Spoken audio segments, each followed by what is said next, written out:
Di wilayah Kulon Progo tak hanya lahan sawah dan bangunan saja yang terdampak tol Jogja YIA, melainkan 22 masjid dan musola bakal ikut tergerus jalan tol.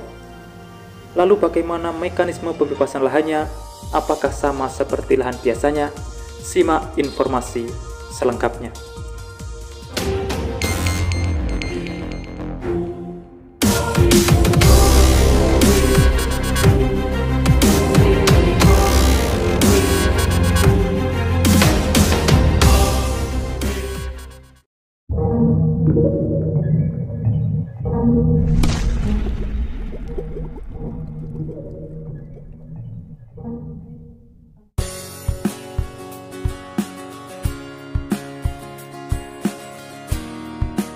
Seperti biasa, sebelum berlanjut ke pembahasan, dukung selalu channel ini dengan cara subscribe dan nyalakan loncengnya untuk mengikuti update informasi di setiap harinya.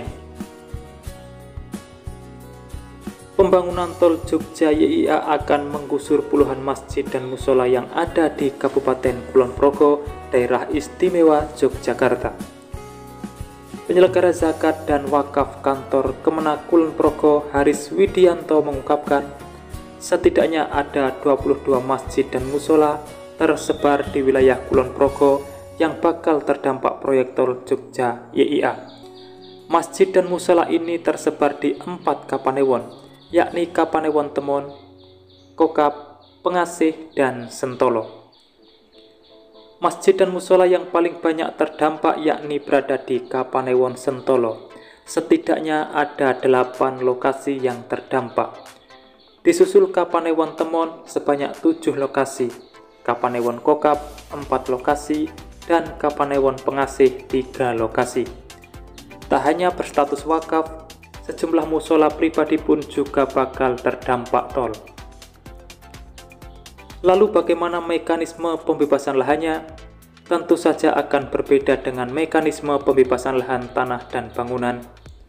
Mengingat ini tempat beribadah, ada yang milik pribadi, ada yang diwakafkan, bahkan ada yang masjid desa. Biasanya proses pembebasan lahannya adalah dengan membangun ulang masjid atau musola di lokasi lain yang sama atau setara dengan masjid sebelumnya. Dalam pemindahannya akan digelar koordinasi antara warga, pengguna tempat ibadah, pengurus masjid atau musola, Kemenak, dan pihak pengembang tol untuk mengambil keputusan di manakah lokasi tempat akan dibangun kembali tempat ibadah tersebut. Tentunya tidak akan jauh dari lokasi awal.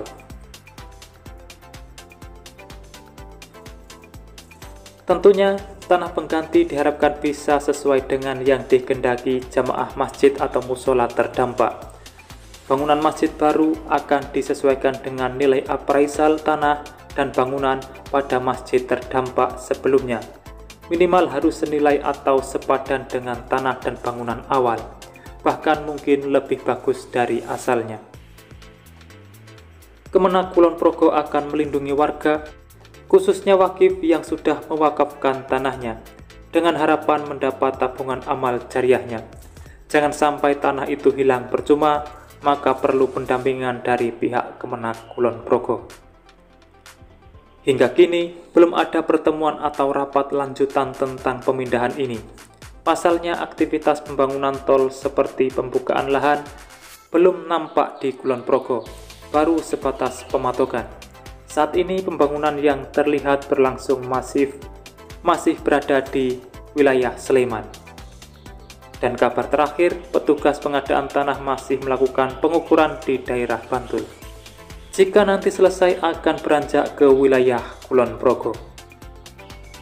Demikian informasi singkat yang dapat saya sampaikan untuk saat ini. Ikuti terus channel ini untuk mendapatkan update informasi selanjutnya. Terima kasih telah menonton dan saya pamit undur diri. Wassalamualaikum warahmatullahi wabarakatuh. Sampai bertemu di kabar menarik selanjutnya.